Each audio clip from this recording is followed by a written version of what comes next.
దేవుని మహాకృపను బట్టి,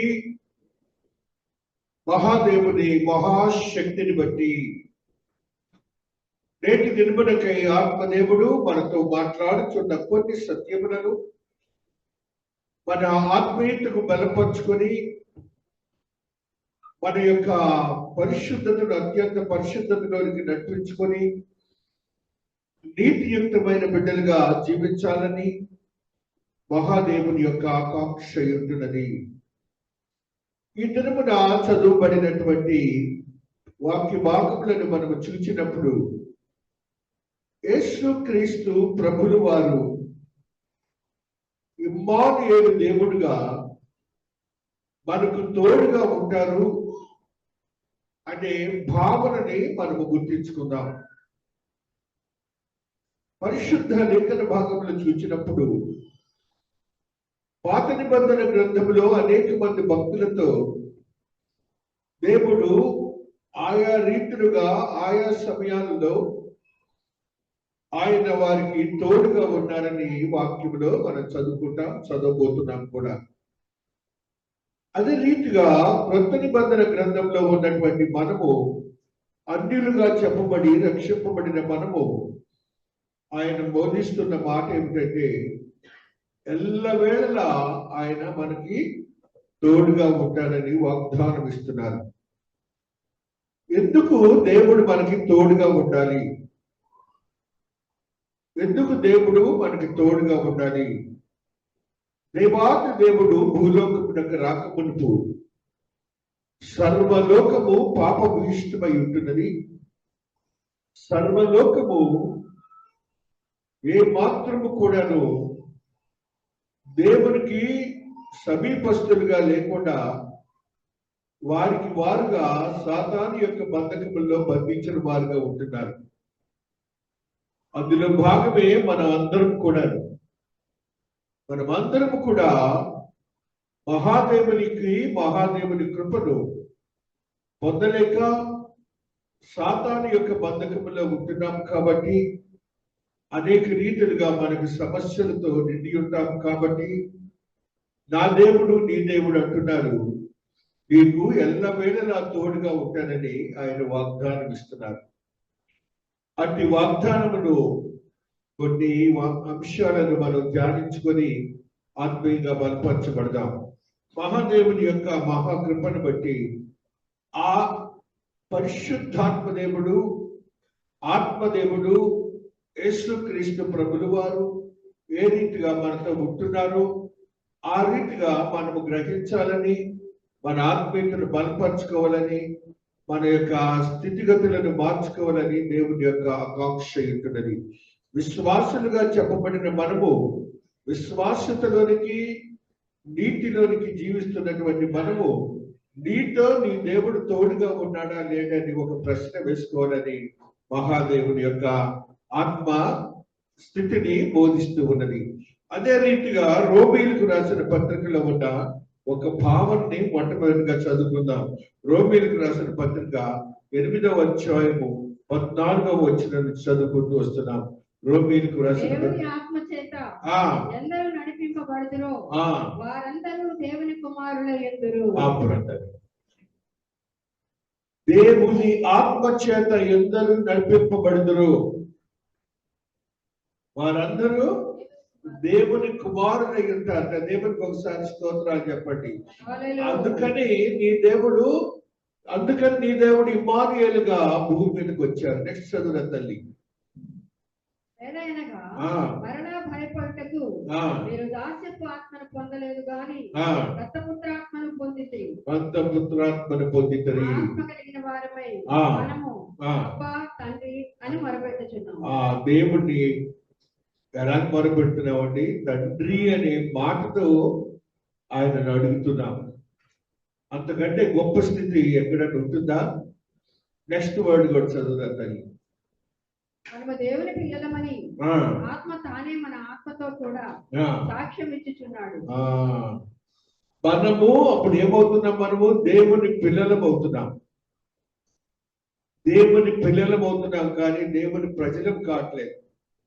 కాబట్టి విశ్వాసులుగా చెప్పబడుతున్న మనము ఇమ్మానుయేల్ అనే పదానికి భావనని మనం గుర్తించాలి. ఆయన ఇచ్చిన వాగ్దానం ఏం వాగ్దానమో, మీకు నేను తోడుగా ఉంటాననే వాగ్దానాన్ని గురించి కూడా మనం విశ్వాసంతో గుర్తించుకోవాలి. చదవండి మరి యొక్క మాటని 2 తిమోతి 1:7 చదువుకుంటూ వస్తున్నాం. 2 తిమోతి 1:7 దేవుడు మనకు శక్తియు ప్రేమయు ఇంద్రియ నిగ్రహము గల ఆత్మనే ఇచ్చెను గాని పిరికితనము గల ఆత్మని ఇయ్యలేదు. దేవుడికి స్తోత్రాలు చెప్పండి. మనకి దేవుడి ఇంద్రియ నిగ్రహం గల ఆత్మని మనకి ఇచ్చారు. యేసయ్య తోడుగా ఉంటే ధైర్యంగా మనకు జీవించడానికి యోగ్యకరమైన స్థితిని మనకి దేవుడు ఇస్తారని మనం గ్రహించాలని ఆత్మదేవుని యొక్క ఆకాంక్ష ఉంటున్నది. అదే రీతిగా దేవుని యొక్క ప్రాఫెసీ, ఇది ప్రాఫెసీ, దేవుడు తోడుగా ఉంటాడనే ప్రాఫెసీని ఆ యొక్క యెషయా భక్తుడు తెలియజేశాడు, ఆ యొక్క మత్తయి భక్తుడు తెలియజేశాడు, గాబ్రియల్ దూత వచ్చి తెలియజేసింది. ఆ రీతిగా ఆ fulfilment of the God's word, దేవుని యొక్క ఆత్మీయతో కూడినటువంటి ఆ ఫుల్ఫిల్మెంట్ అంటే నిర్ధారించబడినది, తేల్చబడినది, ఇవ్వబడినది అనే మాటను మీరు గుర్తించుకోవాలి. అది నిర్దేశించబడి మనకి ఇవ్వబడినది.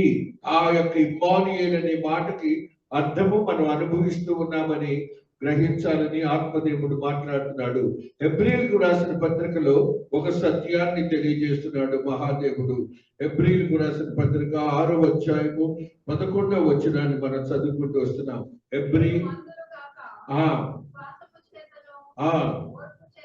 ఓర్పు చేతను వాగ్దానములను స్వతంత్రించుకొని వారిని పోలి నడుచుకున్నట్లుగా మీలో ప్రతి వాడును మీ నిరీక్షణ పరిపూర్ణమగు నిమిత్తము వీరిది వరకు కనుపరిచిన ఆసక్తిని మట్టుకు కనుపరచవాలని అపేక్షించుచున్నాము.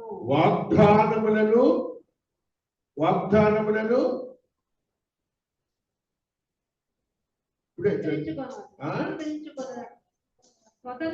స్వతంత్రించుకున్నట్లు అంటే ఆ ఇమ్మానుయేల్ అనే ఒక వాగ్దానాన్ని మనం స్వతంత్రించుకోవాలి. ఆ విశ్వాసంతో మనము దేవుని యొక్క ఆత్మీయతో కూడినటువంటి దేవుని తోడు, మనకి తోడు అనే భావనను మనము కలిగి ఉండాలని మహాదేవుడు మాట్లాడుతూ వస్తున్నారు. రోమీయులకు రాసిన పత్రికలో కూడా మరి ఒక సత్యాన్ని దేవుడు తెలియజేస్తూ ఉన్నారు. 8:31 చదువుకుంటూ వస్తున్నాం.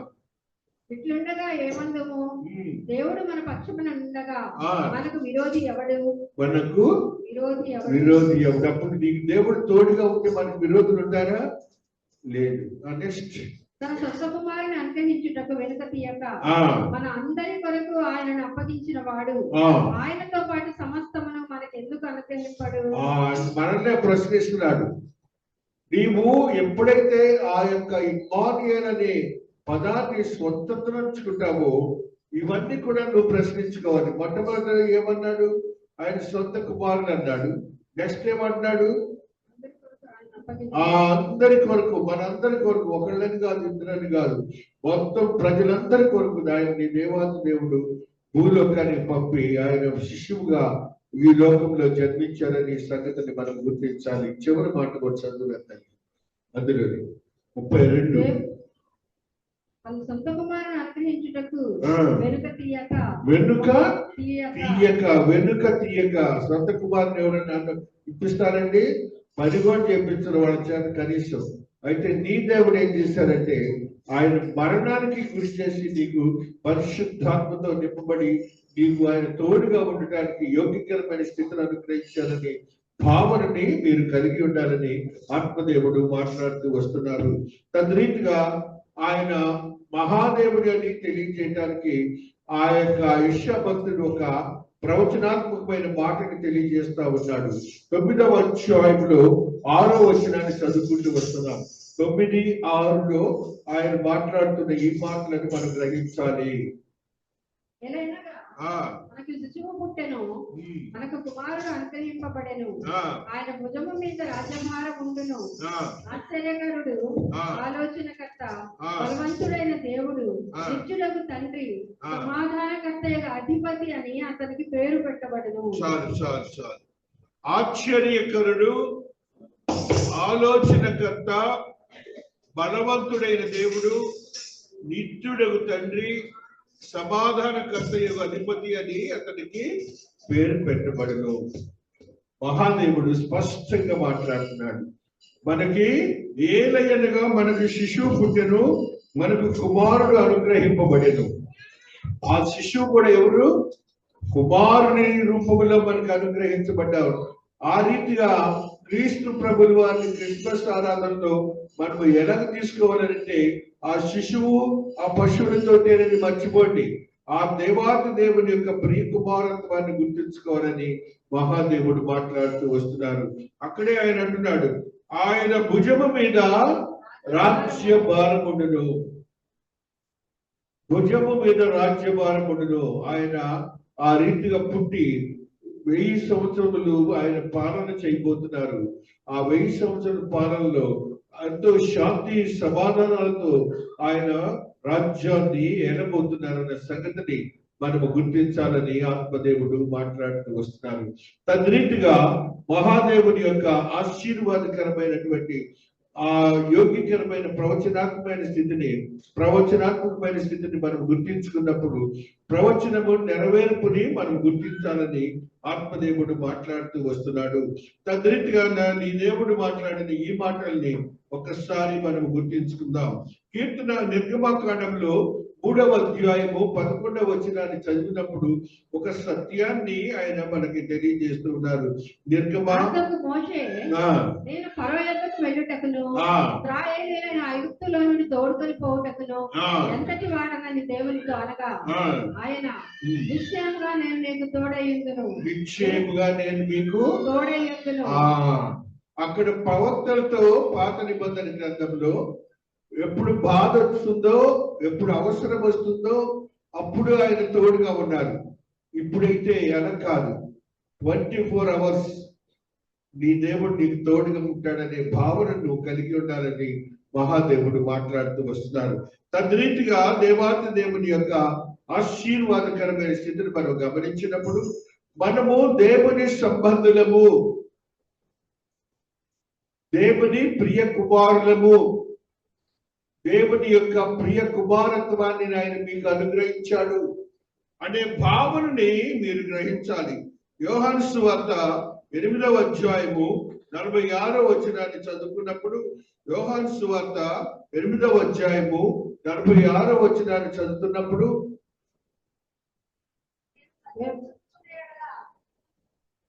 నా యందు పాపం ఉన్నదని మీలో ఎవడు స్థాపించును? నేను సత్యము చెప్పుచున్న ఎడల మీరెందుకు నన్ను నమ్మరు? దేవుని సంబంధి అయిన వాడు దేవుని మాటలు వినును, మీరు దేవుని సంబంధులు కారు కనుకనే మీరు వినరని చెప్పాను.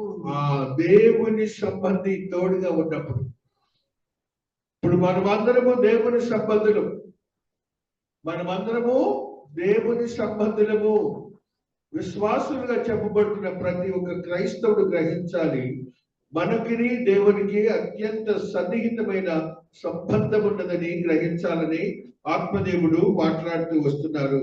ఆ రీతిగా మహాదేవుని యొక్క ఆత్మీయతలో బలపరచబడినటువంటి మనము ఆశీర్వాదకరముగా మార్చబడినటువంటి రోమీయులకు రాసిన పత్రికలోనే 8వ అధ్యాయం 34వ వచనాన్ని ఒకసారి చదువుకుందాం. 8:34లో ఆత్మదేవుడు మాట్లాడుతున్నటువంటి ఈ సత్యాన్ని మనం గ్రహిస్తూ, చనిపోయిన క్రీస్తు యేసే, అంతేకాదు మృతులలో నుండి లేచిన వాడును, దేవుని కుడిపార్శ్వమున ఉన్నవాడును, మన కొరకు విజ్ఞాపనం కూడా చేయవాడును ఆయనే. నెక్స్ట్, క్రీస్తు ప్రేమ నుండి మనలను ఎడబాపు వాడెవడు? మనలను ఎడబాపు వాడెవడు? అది గుర్తించాలి. తోడంటే ఇమ్మానుయేల్ అంటే అది అర్థం. ఆయన ప్రేమ నుంచి మనల్ని ఎవ్వరు కూడాను ఎడబాపరు అనే విశ్వాసము, నీతి నీలో ఉండాలని ఆత్మదేవుడు మాట్లాడుతూ వస్తున్నారు. తద్రీతిగా విడనాడడు, తోడుగా ఉంటాడు ఎప్పుడు కూడా. విడనాడడు, తోడుగా ఉంటాడు. 1 పేతురు 5వ అధ్యాయము 8వ వచనాన్ని మనం చదువుతున్నప్పుడు ఆత్మీయతో కూడిన ఆశీర్వాదకరమైన మాటని మనం గ్రహిస్తాం. 1 పేతురు బుద్ధి గలవారై మెలకువగా ఉండుడి. మీ విరోధి అయిన అపవాది గర్జించు సింహం వలె ఎవరిని మింగుదునా అని వెతకుచూ తిరుగుచున్నాడు. లోకమందున మీ సహోదరుల యందు ఈ విధమైన శ్రమలే నెరవేరుచున్నవని ఎరిగి విశ్వాసమందు స్థిరులై వానిని ఎదిరించుడి. పాపపు సంబంధులుగా మనం ఉండకూడదు, దేవుని సంబంధులుగా మనం ఉండాలని విశ్వాసంతో ఆ యొక్క సాతానుని ఎదిరించి మనము ఓడించాలి. సాతానుని ఏమాత్రం కూడా మీరు అవకాశం ఇవ్వకూడదు. మీరు దేవుని సంబంధాన్ని గుర్తిస్తే సాతానుడు కూడా భయమే. సాతానుడు పారిపోతాడు మీ దగ్గర నుంచి. యోహాను సువార్తలో, యాకోబు పత్రికలో మనం చదువుకుంటాం, పారిపోవును దీనుల దగ్గర నుంచి అనే మాటని మనం చదువుకుంటూ వస్తున్నాం. యాకోబు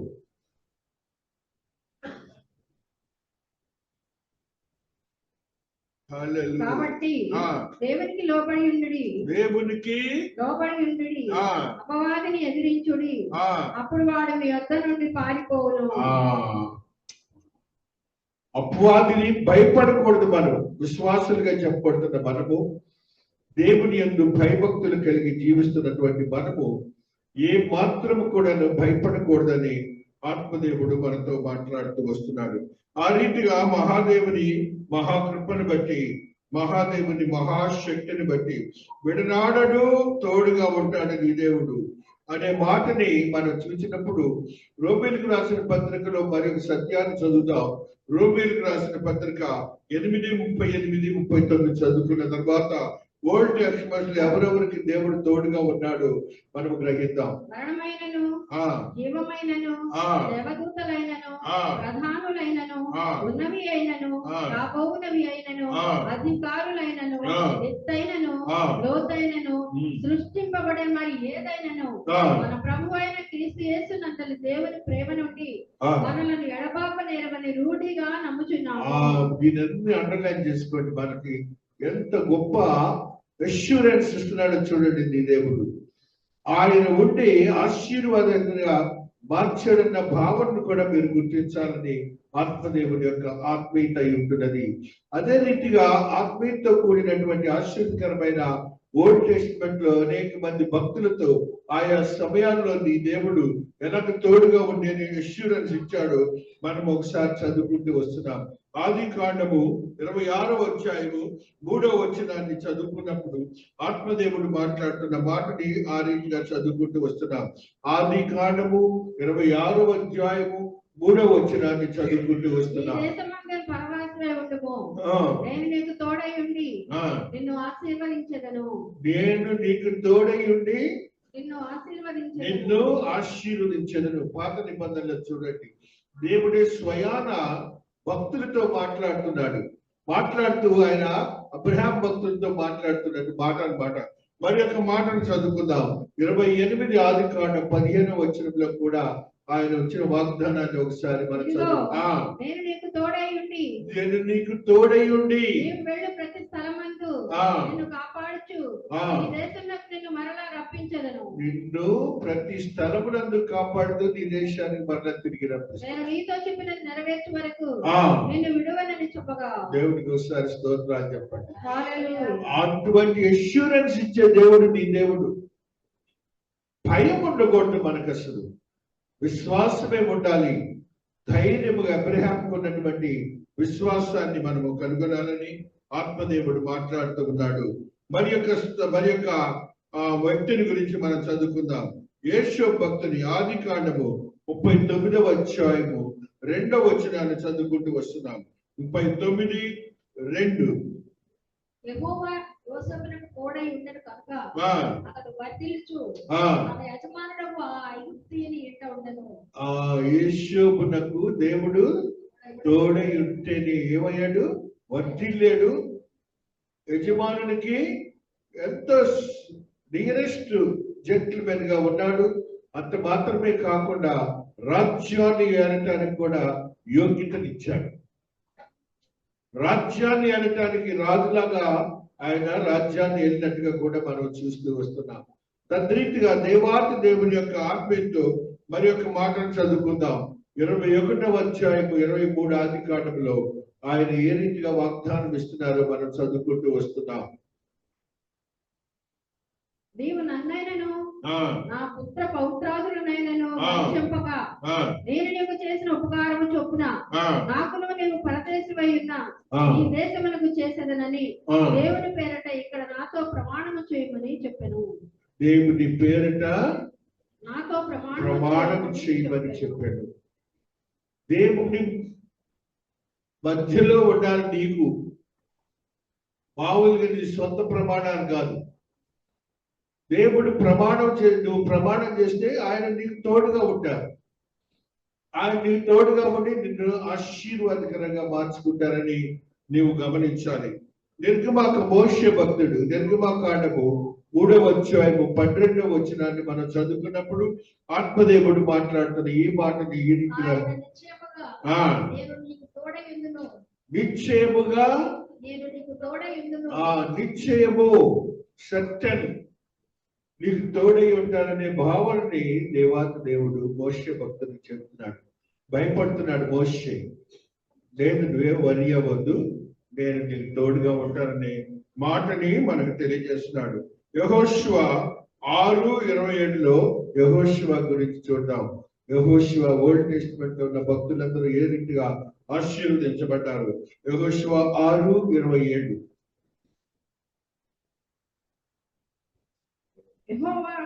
యెహోషువకు తోడై ఉండెను గనుక అతని కీర్తి దేశమంతటను వ్యాపించెను. దేవుడు తోడుగా ఉంటే ఏమైందిట? కీర్తి దేశమంతటా వ్యాపించిందిట. మహాదేవుని యొక్క ఆత్మీయతో కూడిన ఆశీర్వాదకరమైన స్థితిని మనం గమనించాలి. దేవుడు తోడుగా ఉంటే, ఇప్పుడు నీకు యేసయ్య తోడుగా ఉన్నారు కాబట్టి నీవు లోకములో సంపాదించలేనిది, పొందలేనిది దేవుడు నీకు అనుగ్రహిస్తాడనే భావనని క్రొత్త నిబంధన భక్తులైన మనము గ్రహించాలని మహాదేవుడు మాట్లాడుతూ వస్తున్నాడు. సమూయేలు గ్రంథంలో కూడా ఒక సత్యాన్ని చదువుతాం. 2 సమూయేలు 5వ అధ్యాయము 10వ వచనాన్ని మనం చదువుకున్నప్పుడు 2 సమూయేలు 5వ అధ్యాయము 10వ వచనాన్ని ఆత్మదేవుడు మాట్లాడుతూ వస్తున్నాడు.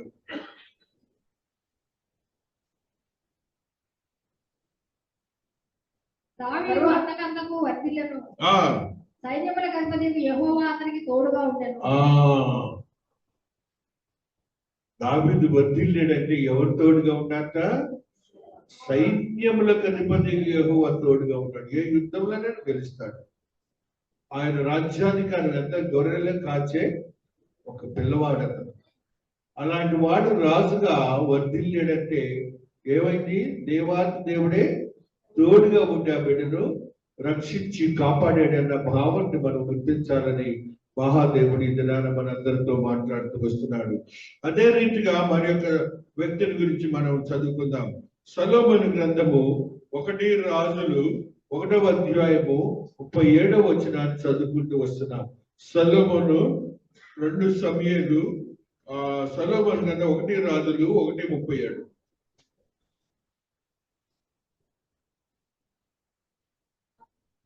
యెహోవా నా ఏలిన వాడవును, రాజమునకు నీకు తోడుగా నుండినట్లు ఆయన సొలొమోనుకు తోడుగా నుండి నా ఏలిన వాడమైన రాజుకు దావీదు యొక్క రాజ్యము కంటే అతని రాజ్యం ఘనముగా చేయునుగాక అనెను.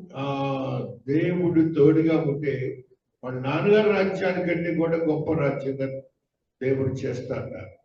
కాబట్టి దేవుడు తోడుగా ఉండే అభయాన్ని ఈ క్రిస్మస్ దినాల్లో మనము ఇమ్మానుయేలు అనే మాటతో మనం ఒక ధైర్యాన్ని తెచ్చుకోవాలని ఆత్మదేవుడు మాట్లాడుతూ వస్తున్నాడు. తద్రీతిగా దేవాతి దేవుని యొక్క కృపను మనం పొందాలని మహాదేవుడు మనతో మాట్లాడుతున్నాడు. మరి యొక్క సత్యాన్ని చదువుతున్నాం. డిట్రానమీ 2వ కాండము 31వ అధ్యాయము 6వ వచనాన్ని మనం చదువుకుంటూ వస్తున్నాం. 31:6 ద్వితీయోపదేశం. భయపడకుడి, వారిని చూచి దిగులు పడకుడి. నీతో కూడా వచ్చువాడు నీ దేవుడైన యెహోవాయే. ఆయన నిన్ను విడువడు, నిన్ను ఎడబాయడు. ఆయన నిన్ను విడువడు, ఎడబాయడు. విడువడు, ఎడబాయడు. దూరంగా ఉండడు, నిన్ను వదిలిపెట్టడు. నీ దేవుడు అప్పుడు దేవుడు, ఇప్పుడు నీతో ఉన్నాడని నువ్వు గ్రహించాలి. నీతో ఉన్నారు నీ దేవుడిని గ్రహించాలి. క్రిస్మస్ దినాల్లో ఊరినే మాటతో మనము ఆయన ఇమ్మానుయేల్ అనే మాట పేరు పెడతారనే మాటని ప్రక్కన పెట్టేసి ఆయన నాకు తోడుగా ఉన్నాడనే భావనని నువ్వు కలిగి ఉండాలని ఆత్మదేవుడు మాట్లాడుతున్నాడు. 1 దినవృత్తాంతములు 28:20 కూడా ఒక సత్యాన్ని చదువుతాం. 1 దినవృత్తాంతములు 28:20 ఉన్న ఈ సత్యాన్ని చదువుకుంటూ వస్తున్నాం. మరియు దావీదు తన కుమారుడైన సొలొమోనుతో చెప్పినది ఏమనగా, నీవు బలము పొంది ధైర్యము తెచ్చుకొని నీ పని పూనుకొనుము, భయపడకుము, గర్వకుండుము. నా దేవుడైన యెహోవా నీతో కూడా నుండును. యెహోవా మందిరపు సేవను గురించిన పని అంతయు నీవు ముగించు వరకు ఆయన నిన్ను ఎంత మాత్రమును విడవకయుండును. దేవుడికి ఒకసారి స్తోత్రాలు చెప్పండి. అలాంటి దేవుడినే మనము కలిగి ఉన్నాం. అలాంటి దేవుడు ఇప్పుడు నీకు ఏమి యోగ్యతనిచ్చాడంటే చూడండి, ఆత్మదేవుడు మాట్లాడుతున్న మాటని యోహాను సువార్త 14:16 చదువుకుంటూ వస్తున్నాం. యోహాను సువార్త 14:16. ఇప్పుడు మనతో ఉన్నటువంటి దేవుడి గురించి మాట్లాడుకుంటున్నాం. హల్లెలూయా. నేను తండ్రిని వేడుకొందును, మీ యొద్ద ఎల్లప్పుడూ ఉండుటకై ఆయన వేరొక ఆదరణకర్తను అనగా సత్య స్వరూపియగు ఆత్మను మీకు అనుగ్రహించును. సత్య స్వరూపియగు ఆత్మను నీకు అనుగ్రహించును. దేవునికి స్తోత్రాలు చెప్పండి. ఆత్మదేవుని ఆత్మశక్తి సిద్ధీకరింపబడను గాక. మహోన్నతుని మహాదేవుని మహాకృప. అందులోనే 14:26 కూడా చదువురా తల్లి. 14:26. తండ్రి నా నామమున పంపబో పరిశుద్ధాత్మ సమస్తమును మీకు బోధించి నేను మీతో చెప్పిన సంగతులన్నిటినీ మీకు జ్ఞాపకం చేయును. సమస్తమును మనకు బోధిస్తాడు ఆయన. మనకి ఎవరు బోధించకపోయినా చాలు, నీ దేవుడు బోధిస్తాడు. ఆ విశ్వాసాన్ని నీతో ఉండాలని ఆత్మదేవుడు మాట్లాడుతున్నాడు. ఆ స్థితిని విశ్వాసులైన మనము గ్రహించాలని కూడా దేవాది దేవుడు మనతో మాట్లాడుతూ వస్తున్నారు. సమస్తమును 26 మళ్ళీ ఒకసారి చదువురా తల్లి.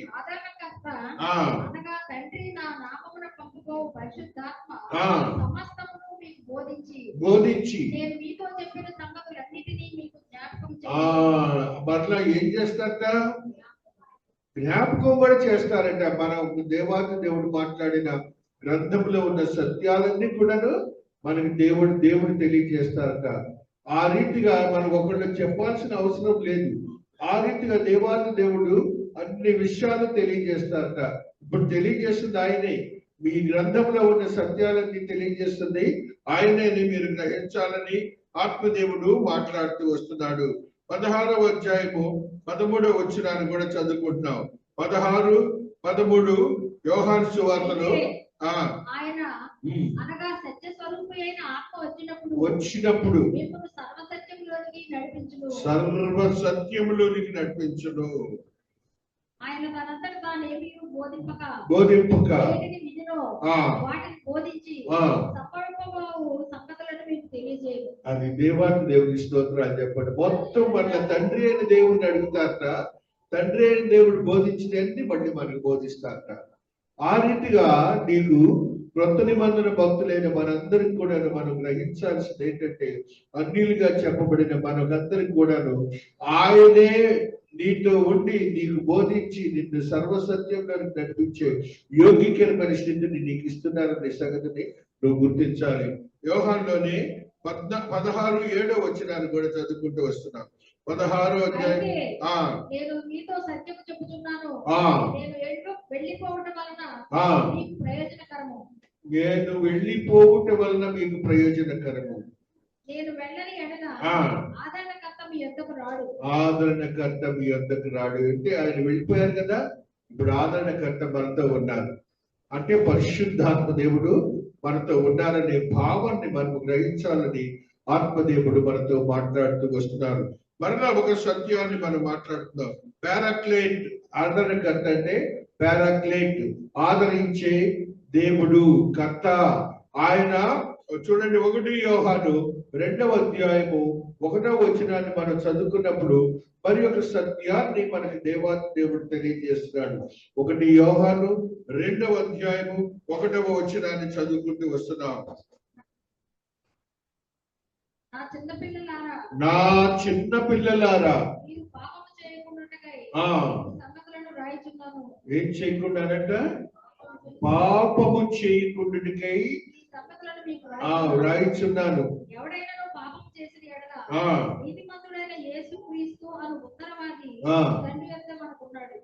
ఎవరంట? నీతిమంతుడైన అను ఉత్తరవాది మన యొద్ద ఉన్నారు. కాబట్టి నీకు యోగ్యకరమైన స్థితి పాత నిబంధన భక్తుల్లాగా అవసరానికి తోడుగా ఉండాలని వాగ్దానాన్ని అవసరం లేదు. ఆయనే ఉండి ఆయనే నిన్ను నడిపించి ఆయనే నీకు డెవలప్మెంట్ ని ప్రాధాన్యతను ఇస్తున్న దేవుడిగా ఉంటున్నాడని మనము గ్రహించాలని ఆత్మదేవుడు మాట్లాడుతున్నాడు. లూకాసు వార్తలో కూడా మరి యొక్క సత్యాన్ని చదువుతాం.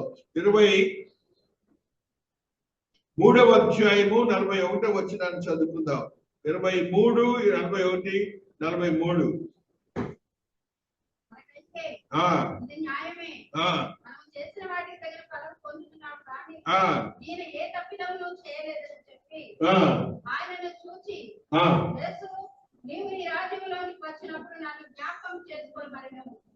యాజకులను నన్ను జ్ఞాపకం చేసుకొనుము అని. కాబట్టి మనం ప్రార్థన కూడా ఉండాలి. ప్రార్థన అవసరతలను దేవుడు తీరుస్తాడు. ఆ రీతిగా గొప్ప దేవుడే నీతో ఉంటున్నాడని నీవు గ్రహిస్తే ఆత్మీయతలను వెంతగా ఎదుగుతావని ఆత్మదేవుడు మాట్లాడుతూ ఉన్నాడు. ప్రొఫెసీ ఫుల్ఫిల్మెంట్ లో మరి యొక్క భాగాన్ని చదువుకుందాం. యెషయా భక్తుడు చెప్తున్నారు చూడండి, 49వ అధ్యాయము 8వ వచనంలో ఈ ప్రొఫెసీ ఫుల్ఫిల్మెంట్ లో ఒక భాగం ఇది. ఆ యొక్క ప్రవచనం ఏ రీతిగా నెరవేర్చబడిందో మహాదేవుడు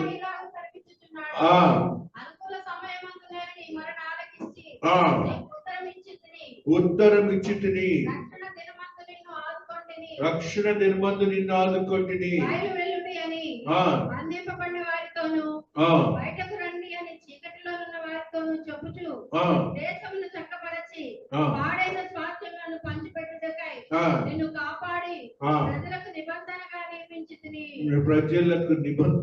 నియమించితిని. మహాదేవుడు మాట్లాడుతున్న మాటను గుర్తించాలండి. ఫిలిప్పీలకు రాసిన పత్రిక 2వ అధ్యాయము 12వ వచనాన్ని చదువుకుంటూ వస్తున్నాం. ఫిలిప్పీ 2:12.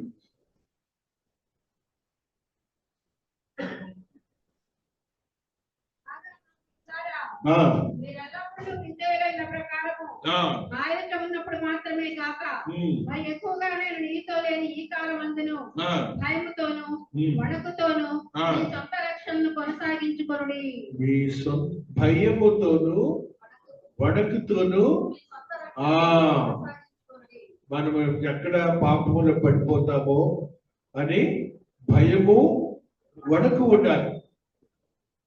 ఆ భావన లేకపోతే నీవు దేవుని యందు భయభక్తులు కలవాడు కాదు. ప్రతి నిత్యము నువ్వు ఆ రీతిగా ఉండాలని క్రిస్మస్ దినాల్లో నువ్వు గుర్తించుకోవాలని ఆత్మదేవుడు మాట్లాడుతూ వస్తున్నాడు.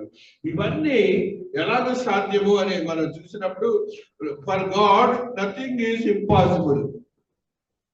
దేవునికి ఏది కూడాను అసాధ్యము కాదు. లూకాసు వార్తలో భక్తులు మాట్లాడుతున్న మాటలను చదువుకుందాం.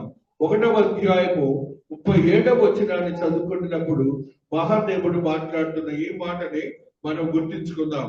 దేవుడు చెప్పిన ఏ మాట అయినను నిరర్ధకము కానేరదు. కాబట్టి మనం ఇప్పుడు చదువుకున్న మాటలన్నీ ఏ మాత్రం వృధా కావు, ఏ మాత్రము కూడా వృధా కావు. మహాదేవుని యొక్క ఆత్మీయతతో కూడినటువంటి జాషువాలో కూడా మరి యొక్క మాటను యెహోషువలో 32:17లో మరి యొక్క సత్యాన్ని ఆత్మదేవుడు తెలియజేస్తున్నాడు. యెహోషువ 32వ అధ్యాయము 17వ వచనములో ఆత్మదేవుడు మాట్లాడుతూ వస్తున్నారు. 32:17 యెహోషువ.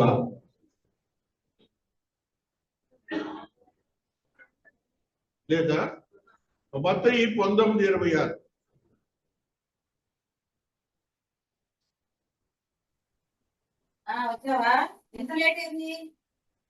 మత్తయి 19:26. యేసు వారిని చూచి ఇది మనుషులకు అసాధ్యమే గాని దేవునికి సమస్తమును సాధ్యమని చెప్పాను. దేవునికి సమస్తమును సాధ్యమని చెప్పాను. దేవుడికి ఏదైనా కూడా సాధ్యమే. మీరు అది గమనించండి. ముందు ఇది మనం కాదు అని, మన వల్ల కాదని మీరు అనుకోవచ్చేమో, కానీ దేవునిపై ఆధారపడే యోగ్యతను మీరు సంపాదించు. జెర్మియా 32:17 చదవండి. జెర్మియా 32:17. జెర్మియా 32:17. యెహోవా ప్రభువా, సైన్యములకు అధిపతియగు యెహోవా అని పేరు వహించువాడా, సూర్యుడా, మహాదేవా, నీ అధిక బలము చేతను చాచిన బాహువు చేతను భూమి ఆకాశమును సృజించితివి. నీకు అసాధ్యమైనది ఏదియూ లేదు. నీకు అసాధ్యమైనది లేదని ఇర్మియా భక్తుడు ఆయన పర్సనల్ అటెన్షన్ పే చేసి చెప్తూ ఉన్నాడు. ఆ రీతిగా దేవునికి అసాధ్యమైనది ఏది లేదని మనము గుర్తించాలి. క్రిస్మస్ దినాల్లో మనం ఆ రీతిగా దేవుడిచ్చిన యోగ్యతను బలపరుచుకోవాలని ఆత్మదేవుడు మాట్లాడుతూ వస్తున్నాడు.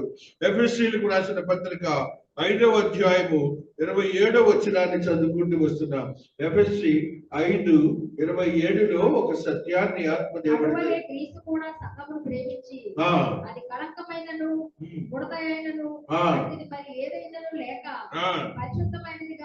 పరిశుద్ధమైనది గాను నిర్దోషమైనది గాను ఆయన తన ఎదుట దానిని నిలువబెట్టుకొనవలెనని వాక్యములో ఉదక స్నానము చేత దానిని పవిత్రపరిచి పరిశుద్ధపరచుటకై దాని కొరకు తనను తాను అప్పగించుకొనెను. దేవాది దేవుడు, అటు సృష్టికర్త అయిన దేవుడు, దేవాది దేవుడి కృపను బట్టి లోకములో ఒక పేదవాడిగా పశువుల తొట్టిలో పట్టుకొని నీకును నాకును యోగ్యకరమైన స్థితిని ఆయన తోడుగా ఉండి నిన్ను ఆశీర్వాదకరంగా మార్చడానికి ఇచ్చారనే భావాన్ని మనం గుర్తించాలి. మహాదేవుడు మాట్లాడుతూ వస్తున్నాడు. సామెతల గ్రంథంలో ఉన్న ఈ సత్యాన్ని మనం చదువుకుంటూ వస్తున్నాం. సామెతలు 8:6.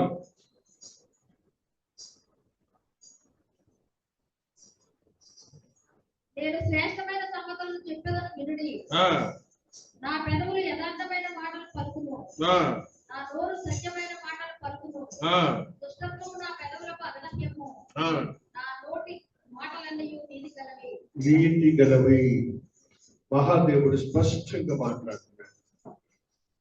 ఆయన మాటలలో నీతి ఉన్నదని భావాన్ని మీరు గ్రహించాలి. ఆత్మీయంతో కూడిన ఆశీర్వాదకరమైన స్థితిని మీరు గమనించాలని ఆత్మదేవుడు మాట్లాడుతున్నాడు. ప్రకటనకారుడు ఒక సత్యాన్ని తెలియజేస్తున్నాడు. చూడండి, 21వ అధ్యాయము 30వ వచనాన్ని చదువుకుంటూ వస్తున్నాం. ప్రకటన 21:30లో మహాదేవుడు మాట్లాడుతున్న ఈ సత్యాన్ని మనం గమనించాలి. చివరి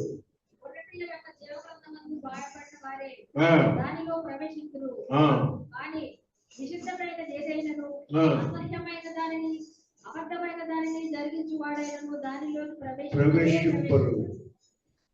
21, 22, 21 కూడా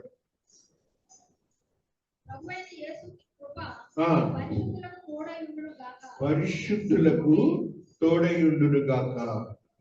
మహాదేవుని యొక్క ఆత్మీయంతో కూడిన పరిశుద్ధులకు తోడై ఉంటుంది ఆయన కృప.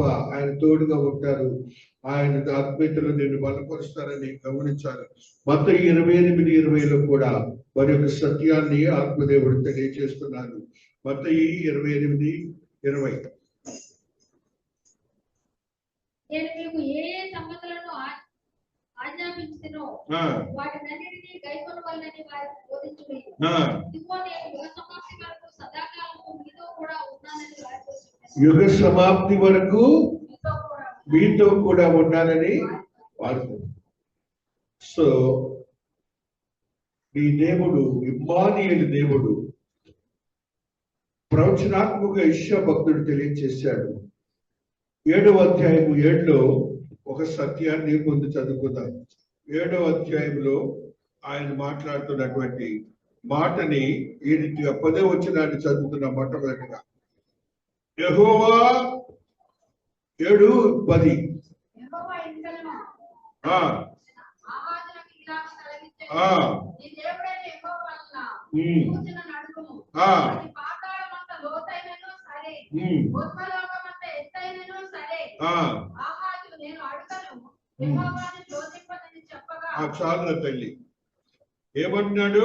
పాతాళమంతా లోతైనను లోతైనను సరే, భూలోకమంత ఆ ఎత్తైనను సరే, పాతాళమంత లోతైన ఆకాశం ఎత్తైనా సరే నీ దేవుడు నీతో తోడుగా ఉంటాడు. చూడండి, అక్కడే అంటాడు 14వ వచనంలో ఆత్మదేవుడు మాట్లాడుతున్నాడు.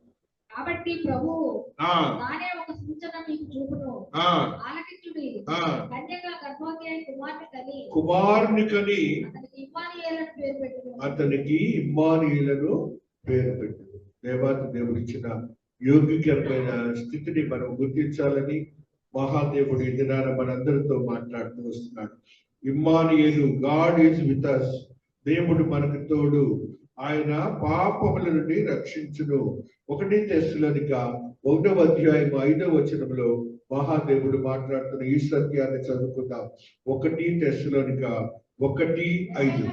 ఆ ఏలయనగా దేవుని వల్ల ప్రేమింపబడిన సహోదరులారా, ఆ మీరు ఏర్పరచబడిన సంగతి ఆ అనగా మా సువార్త ఆ మాటతో మాత్రము కాక ఆ శక్తితోను ఆ పరిశుద్ధాత్మతోను ఆ సంపూర్ణ నిశ్చయతతోను మీ యొద్దకు వచ్చిన సంగతి మాకు తెలియను. పరిశుద్ధాత్మతోను మీ ఎందుకు వచ్చి ఉన్నదన్న సంగతి మాకు తెలియను. మాకు తెలియను. మీ నిమిత్తము ఆ. మేము మీ ఎడల ఎట్టివారమై ఉంటిమో మీరు ఎరుగుదురు. మీరు ఎరుగుదురు. కాబట్టి మీకు వాక్యం బోధిస్తున్న విధానం కూడా పరిశుద్ధాత్మ దేవుని ద్వారానే వస్తుందని భావన మీరు కలిగి ఉండాలి. మహాదేవుని యొక్క ఆత్మీయతలో బలపరచబడినటువంటి ఆశీర్వాదకరమైన స్థితిని మీరు గమనించాలని ఆత్మదేవుడు మాట్లాడుతున్నాడు. కాబట్టి క్రిస్మస్ దినాల్లో మనం గ్రహించాలి. రేపు 25వ తేదీన క్రిస్మస్ ఆరాధన జరుగుతూ ఉన్నది. ఆయనకు ఇమ్మానుయేలు పేరు పెట్టింది అని మత్తయి సువార్తలో ఈ దినాన చదువుకున్న పేరుని మనం గాబ్రియేలు నుంచి దేవాది దేవునితో మాట్లాడుతున్నటువంటి మాటని మనం ఒకసారి గుర్తు చేసుకొని ముగించుకుందాం. మత్తయి సువార్తలో ఉన్నటువంటి ఈ సత్యాన్ని 1వ అధ్యాయంలో ఉన్న ఈ సత్యాన్ని మనం ఒకసారి గుర్తు చేసుకుందాం. హల్లెలూయా, హల్లెలూయా, హల్లెలూయా. మహాదేవుని మహాకృపను బట్టి, మహాదేవుని మహాశక్తిని బట్టి ఆత్మదేవుడు ఈ రీతిగా మనకి బోధిస్తూ ఉన్నారు. 23వ వచనాన్ని మనము 21వ వచనాన్ని చదువుకుంటూ వస్తున్నాం. తన ప్రజలను వారి పాపముల నుండి ఆ ఆయనే రక్షించును ఆ కనుక ఆ ఆయనకు యేసు అని పేరు పెట్టుదు అన్నను. ఆ ఇదిగో కన్యక ఉమ్, గర్భవతి అయిన కుమార్తె కన్ను ఆ ఆయనకు ఇమ్మానుయేలను పేరు పెట్టుదురు ఆ అని ప్రభువు తన ప్రవక్త ద్వారా పలికిన మాట నెరవేరినట్లు ఇదంతయు జరిగేను. ఆ ఇమ్మానుయేలను పేరునకు ఆ భాషాంతరమున దేవుడు మనకు తోడని అర్థము. భాషాంతరమున దేవుడు మనకు తోడు. కాబట్టి యేసుక్రీస్తు ప్రభుల వారు నీకు ఎప్పుడు తోడుగానే ఉంటారు. ఆయన యొక్క తోడుని నీవు గ్రహించి నీ జీవితాన్ని నువ్వు గడుపుకోవాలని మహాదేవుడు మాట్లాడుతున్నాడు. మహాదేవుని ఆత్మీయతలో బలపరచబడినటువంటి మనము అదే తోడు పరిశుద్ధాత్మ దేవుడు నీతో నాతో ఉన్నాడు. నేను వెళ్ళి తండ్రి అయిన దేవుని అడుగుతాను, మీకు ఒక పరిశుద్ధాత్మను పంపిస్తానని ఆయన వచ్చిన వాగ్దానాన్ని నెరవేర్చబోతున్నాడు. ఆయన నెరవేర్చి పాత నిబంధన భక్తుల వలె కాకుండా మనకి ఎల్ల వేళలా ఆయనే తోడుగా ఉండి నిన్ను నన్ను రక్షిస్తానని మహాదేవుని మహాకృపను పొందుకోవాలని మహాదేవుడు మాట్లాడుతున్నాడు.